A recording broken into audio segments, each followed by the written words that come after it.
मी बऱ्याच वर्ष झाले मेथी, कोथिंबीर ही पिकं वारंवार घेत आहे. माझ्या हिशोबानं मी साधारणतः वारंवार म्हणजे एकूण 10 ते 15 वर्ष याच्यात आहेच आहे.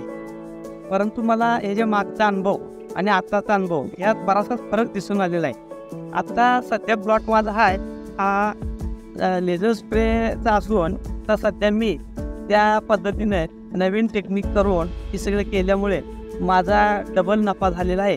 साधारणतः माझी याच्या अगोदर 1 एकरामध्ये मेथीची 7 ते 8 हजार पिंडी निघायची. आत्ता बघितलं तर माझी तीच मेथीची भाजीची पिंडी साधारणतः 13 ते 14 हजारवर गेलेली आहे. याचं एक टेक्निक आहे. याला पाटपाणी अगोदरच्या उप्याला पाटपाणी ते मला द्यायला लागायचं.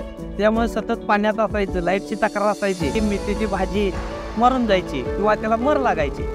मी ह्याला संध्याकाळचं पाणी द्यायला चालू केलं.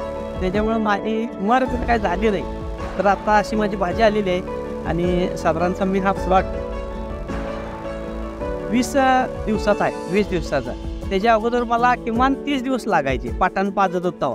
आणि हे आता स्प्रे लावल्यामुळं माझं बरोबर 20व्या दिवशी भाजी काढ आली आणि 27व्या दिवशी प्लॉट संपणार ही माझी मला खात्री आहे.